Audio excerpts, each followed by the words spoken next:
Welcome to TCKC. Hi, this is the Crop Kids Club. I'm the Crop Kids mom, and this is Samuel and Gideon. And today on Stuff with Sam, Samuel is going to teach you what to do if you get stung by a bee. Who got stung by a bee recently? You didn't. Gideon did. Gideon got stung by a bee yesterday on the back of his head, and then the day before that, Gracie got stung by a bee on her arm because there was a beehive under the mailbox that we didn't know was there. So both of those hurt really bad. Does it hurt bad to get stung by a bee? Pretty bad, yeah. You don't even know what happens. You're like, whoa, what happened? That hurt so bad. I get stung on my ear. He got stung on his ear before, yeah. So we wanted to share with you some tips on what to do if you get stung by a bee. Now, some of these things you might have laying around your house. Some of them you might not. And so Samuel's going to read a couple of them. Honey, a cut potato, garlic, baking soda paste like this. Mud paste like this. Ice and papaya and rhubarb juice, which are not common household items. And that one says lavender. Lavender. So these are all things that once you're stung by a bee, these are things that you can put on your bee sting that will help either draw the stinger out or can help ease some of the pain and the inflammation. So the first one was honey, which is funny because who makes honey? Bees. So you can use honey from a bee to help heal a bee sting. The next one was that a cut. Makes sense. Yeah. The other one was a cut potato. So you just cut a potato in half and you place the open part, the inside part, on your wound. The other one was a clove of garlic. This isn't like garlic powder, like a real clove of garlic. You can crush it up really good and smear it on there. And then this one is the one I always use, baking soda paste. So most people have baking soda in the refrigerator. I put it in the refrigerator. It helps keep the smells out of the refrigerator. And so you put it in a little bowl. And here, Samuel, you add water. Not a lot of water, just a little bit of water. And then mix it up. And you kind of have to keep adding water until you decide if it's the right consistency. You don't want it to be too wet.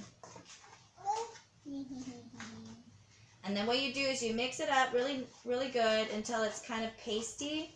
And then you put it on the wound and let it dry. And it becomes like hardened. And then you can kind of crust it off. This one actually kind of helps pull stingers out if there's a stinger left. Okay, so drain some of the water off. So I'm going to let Samuel put some on me so we can let it dry and you can see what it does. All right. Oh, it's too wet, Sam. Hold on. Let's add a little bit. You don't want it to be runny. It needs to be like a paste. Mix it up.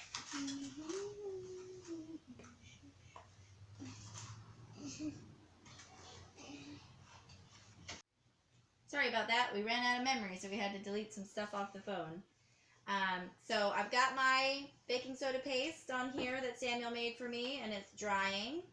And it's actually cold too, so that kind of helps because, you know, it's kind of the same effect as ice. It makes it feel a little better. All right, now Gideon is going to make, or Samuel's going to make some mud paste for Gideon. Don't pour it. Just use the spoon to scoop a little bit of water. This is good for if you're out camping or if you are hiking and you don't have access to any of this stuff. You can use, that's okay. You can use mud. So you just mix a little bit of mud with water and it basically has the same effect.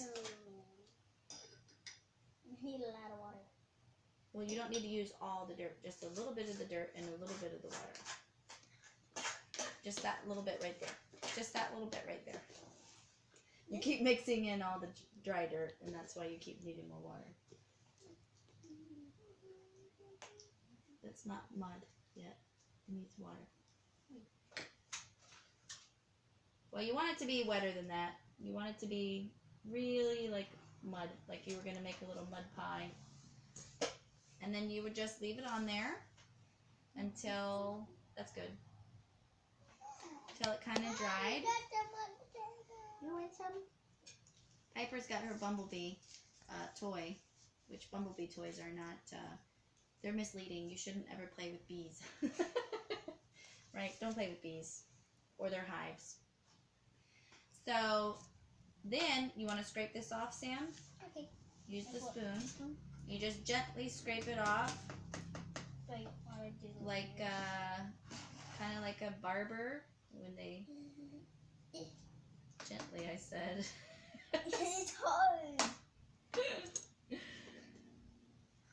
And then usually that does it, but if it doesn't take out the stinger, you can do it one more time. Then you could add ice, and then you can do his.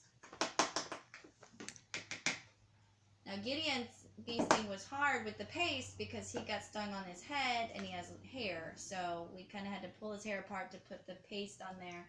So something like the lavender oil would have probably been easier, but I didn't have any, so. Mommy, I need to wash my Yeah, we'll wash our hands.